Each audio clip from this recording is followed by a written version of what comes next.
Last year, I talked about the crucial keys to a thriving business culture. I talked about transformation toward the end of it and how important it is for us to be self-aware and conscious about what our passions are and the passions of the people around us so that we can be better leaders and create great cultures in our companies. Today, I'd like to delve into that a little bit further and talk about leadership energy and how you can bring energy to your life and to your business. Specifically, I'm going to be talking about a program that I went through in 2016 where I got my professional coaching certification in a 9-month program through the Institute of Professional Excellence in Coaching, which shortening is IPAC. So obviously I'm not going to go into all the details, but I'm just going to kind of give you a quick overview of the concept, and then I'm going to give you some ideas about how you can increase your energy so that you can be more successful, more fulfilled, and be more happy. So all of us are leaders in one way or the other. We may be leading in our businesses, we lead in our departments, we lead our friends, we lead our organizations, we lead our families, and most importantly, we lead ourselves. But a lot of us are so busy living that we don't do a whole lot of introspective or really, really thinking about what we want or what the other people want around us. Maybe some of you can identify with this, having a wonderful time, wish you were here. I'm going to be talking about 2 different kinds of energies and then some 7 different energy levels. The first one is catabolic energy. This is energy that is draining, it's contracting, and basically in the molecular world, it is destroying itself. In our own lives, we can also think about catabolic, and then the opposite of catabolic is anabolic, and that's life, growth, growing energy, leading energy, positive energy. And really there's no negative or positive about catabolic and anabolic, because catabolic is very useful if you're being chased by a bear, but it's not real useful if you're having a disagreement with somebody at work and you explode. So catabolic energy, you use cortisol, you use adrenaline, and so it basically is depleting your energy. While anabolic energy, you're releasing endorphins, and so it gives you, it's opportunity type energy, it's growth, you can get your goals achieved faster and basically be happier and more fulfilled and successful. There's 7 levels of energy, and 2 of them are catabolic, level 1 and level 2, and then the anabolic ones are level 3 through 7, and I'll talk a little bit about each of these quickly. Level 1 is the fight and flight, and the thought with the level 1 is I lose. I'm a victim. I can't win for losing, is kind of what the level 1 thought is. The emotion is overwhelmness, it's sadness, it's feeling just upset and sad. The action that happens from that is apathy, lethargy. So this person has a really hard time getting up and doing things and making decisions. In a corporate environment, this is the kind of person that holds people back because they're not participating. They're dragging down the team, they're dragging down the company because they just can't seem to get moving. The second one is level 2. Now this is I win and you lose, is basically what it is. This is the person that's it's my way or the highway. And these kind of people are always very strident about their opinions. They're often very toxic. In a corporate environment, these are the kind of people that are very toxic, and you're walking around on eggshells all the time with them. And they often get a lot done, and they're often quite successful leaders, but eventually they wear themselves out and often get sick.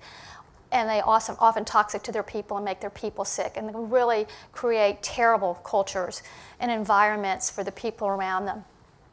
Level 3, this is I win, and if you win, great, that's wonderful, but I'm going to win. So the thought there is, yes, I'm going to win, and so hopefully you will too. The emotion is I'd be happy to rationalize with you. I forgive you because I understand you have problems. You have good reasons, but let's see if we can compromise. So the action is compromising. So this person is actually a great team person to have. They usually get things done, but it's not really sincerely from their heart, and so it's in the lower levels of energy. Level 4, now we're going up the anabolic area here. The thought here is, you win. And if I win, great, but you win. And so the basic thought here is that this person really needs my help. What can I do to help them? They're having problems. And so the emotion, the feeling is sympathy, feeling sorry, feeling like they need to help somehow. And then the action is caregiver and helper. So basically giving, which is very nice, and it is higher on the anabolic scale.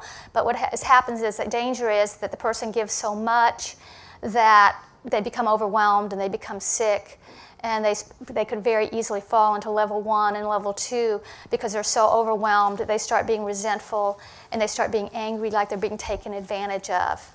So in a corporate circumstance, this is the type of person who might help everybody else but not get their own work done.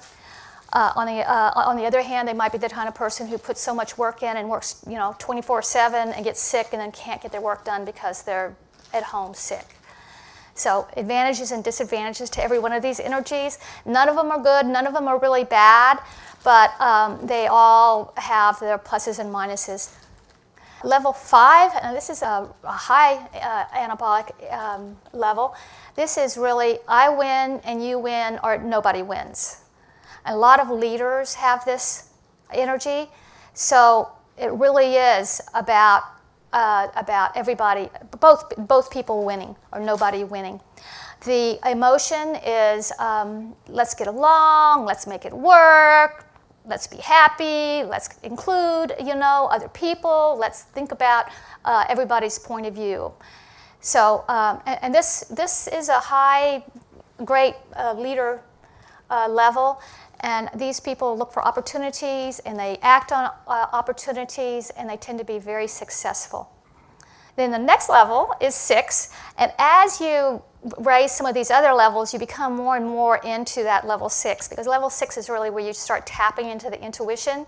So it's not I win, you win, it's everybody wins. We're all winners. And so this is very high anabolic. This is where you really tap into the great ideas that really make changes in the business and in your life. So very high. And visionaries, many visionaries are tap into level 6. Now you can't stay in level 6 or 7 all the time, but raising your energy more and more, especially on the lower levels, because a lot of times when we're under stress, we're in those lower levels, level 1 and 2. So you can find ways to shift that into the higher levels, and you get into this 6th level and these win-win 5 and 6 visionary. And then finally, level 7 is there's no right, there's no wrong, there's no winning, and there's no losing.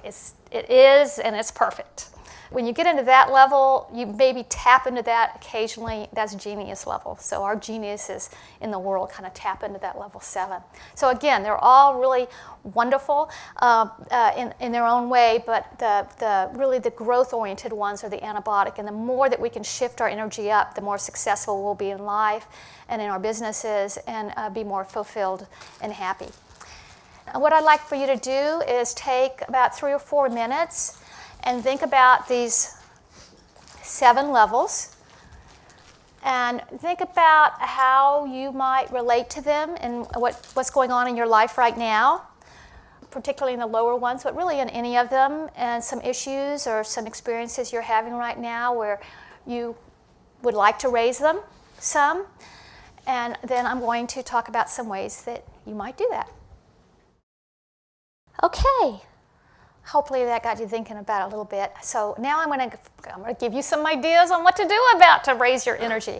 These are the ones that I actually use a lot for my clients, and I also use for myself. One is, how can I think differently? Consciously think differently. This is how we kind of do the things we do. We start with a thought, and then we go to the emotion, and then we go to an action. So we can change any of these, but if you change your action, it's really not going to last very long because you really haven't changed what was really important, which is really your thought. You can change your emotions somewhat, but really it's the thought that it all springs from. So, for example, I have a client who is who recently became a VP, executive VP, vice president of a company, and now she has to go to meetings, networking meetings all the time to schmooze with the clients and with the board members. And she told me that she just hated going to them because she felt so unauthentic. Basically what her thought was, oh, well, I feel like I'm a used car salesman. I'm going there and I'm telling them stuff, and she just really felt uncomfortable. She felt kind of angry about it, and so her action was that she didn't go to the networking events that she needed to go to. So we really sat down and thought, well, how could we change this? How could we change the thought? We started with the emotion, this disgust feeling, this helplessness. What could we change that to? Maybe excitement. Let's try excitement. So then what would the thought have to be? And how could we raise the energy level so that it was in one of the higher ones? So she came up with, well, I can give them the opportunity to talk to me one-on-one where I can individually satisfy their questions and their personal needs and connect with them. And that led her to feel more comfortable about it, and her action was she started going to the networking events. So it ended up working really nicely for her. So that's a really great way to just really kind of to zero in on something like that. Along with that, related to that, is really think about win-win situations. Most of my life, I think I thought more in compromise. Oh, well, how can I make this work for me? How can I make it work for them? As opposed to when you really look at it as win-win, how can I make this win? And how can I pay attention to the other person, figure out what they're really wanting and what they feel, what their really needs and their passions are, and how can I make it work for both of us and actually gain something for both of us. And suddenly, just switching that gear in your mind makes opportunities just pop up. They have to. Opportunities have to pop up when you think that way. Another way that is really very strong is to think about your strengths. An example of this is I was working with a mid-range technology person, and he was really having problems with a guy that was above him, but he didn't work with him directly, but he would come down into their office and he would start yelling about, well, you didn't get this done, you didn't do this done. And he didn't really know what was going on. And the guy was a software developer, and they needed this certain amount of time to get this together. So he had a couple of really bad scenes with this guy. He was going to be meeting with him the next week. So we talked about, well, when in the past have you been in a situation that was really stressful and that you had a lot of animosity to the poor person and that it actually worked out? So it wasn't with this guy because he never had one with this guy, but we thought about another person that he had worked with. We wrote down his strengths in that situation where he did not lose his cool, and then we talked about how he could do that with this guy the next week when he met with him. And so he did. He used those strengths that he had identified, and the meeting went fine. I mean, he still doesn't particularly like the guy, but at least the meeting went well, and he felt good about it, and he wasn't all stressed out.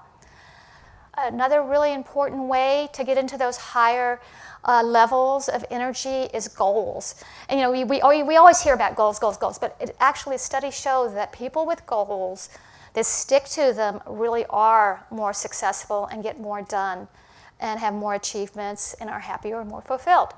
So what I suggest here is, come up with a goal, set a limit, a realistic limit, come up with steps to that goal, and then commit to the first one and rate them, which is the most important, in what order, and then commit to that first one and hold yourself accountable to that.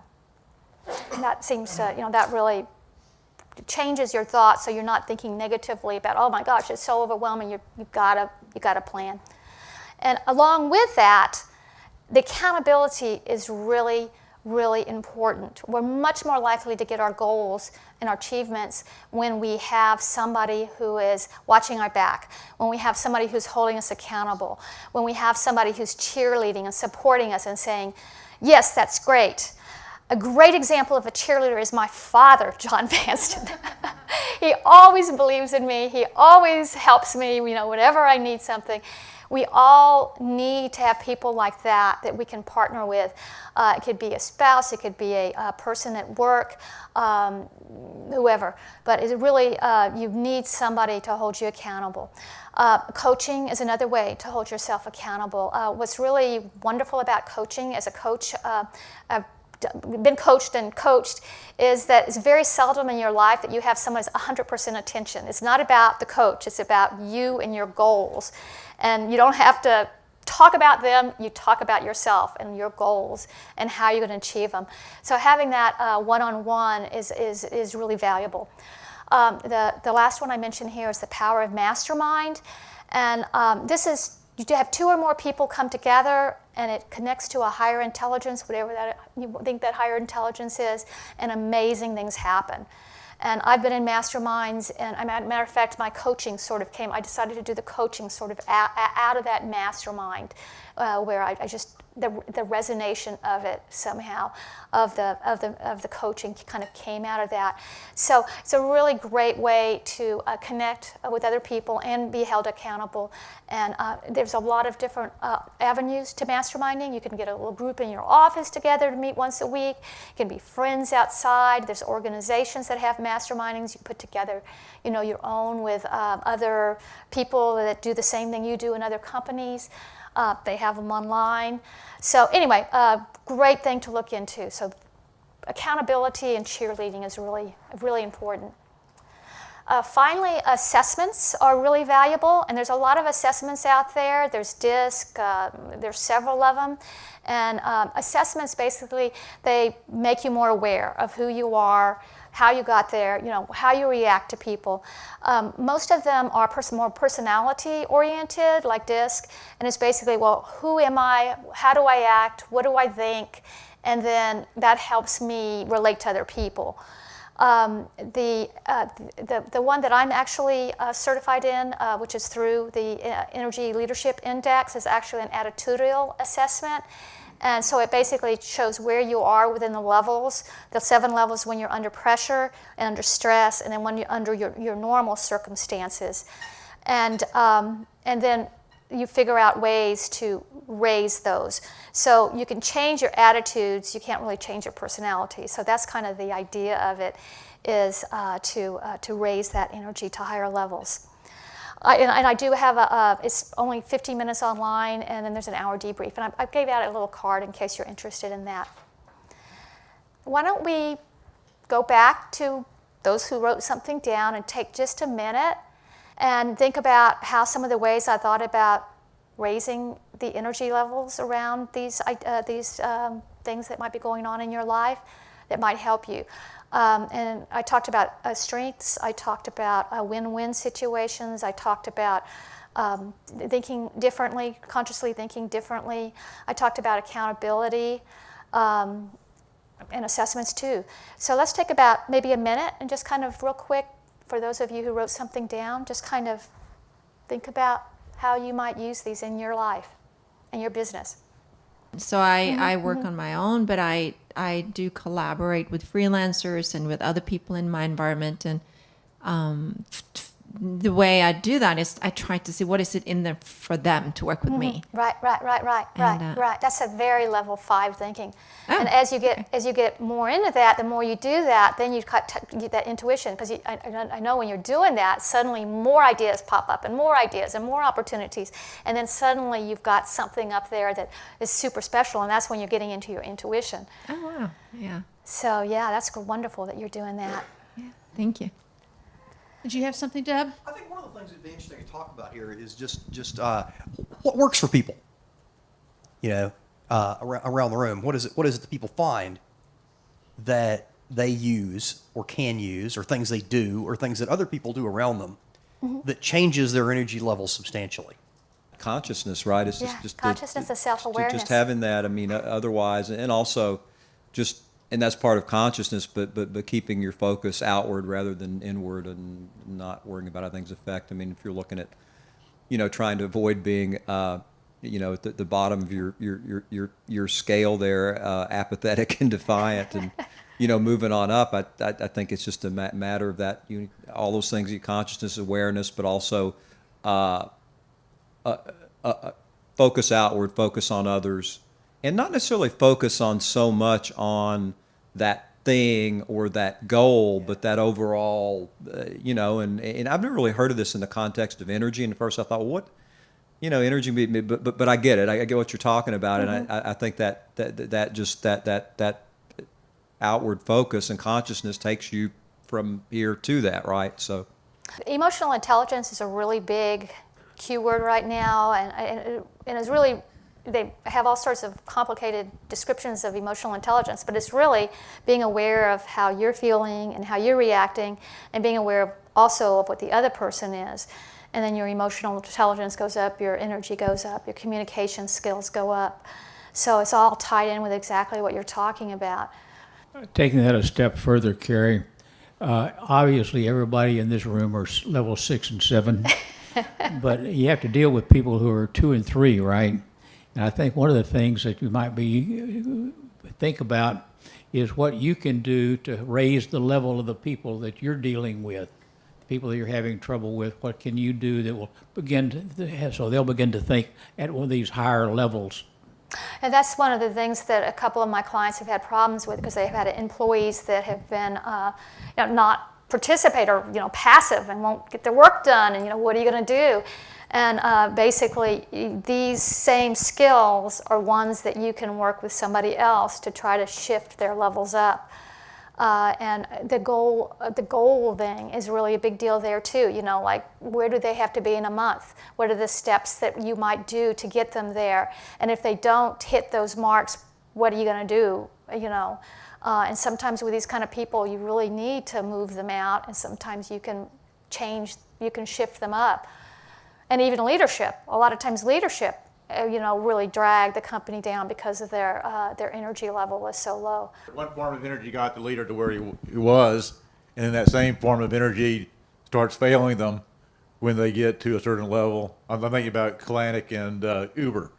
I mean, to build Uber, he had to have that kind of aggressive killer type of energy. But once he reaches a level of success, then that starts to backfire on him, and he hasn't yet. He needed to get a coach. Yeah, he needs a coach. to coach him up. He's still a young guy too, so he could get back up there. A lot of it is, being in a place, or making sure that you put yourself in a place, no matter how badly the world is, going heck in a handbasket around you. Okay, what are you going to do that's going to change the way that you see your surroundings? Okay, to maintain a positive attitude, to be thankful and content. And also, I think it's really interesting to me that in your chart there you put create at the very top, okay? Because we are at our best when we are in that creative mode. And I think this is one of the things that a lot of people miss, right?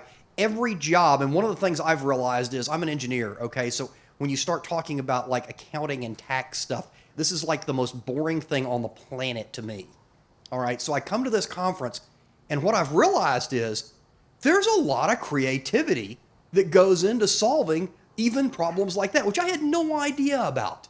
Okay, I have a new respect for the folks that come to this conference, because I see they have to get actually really creative to try to figure out how to do this job. And it's not dry, it's not boring, it's not just numbers.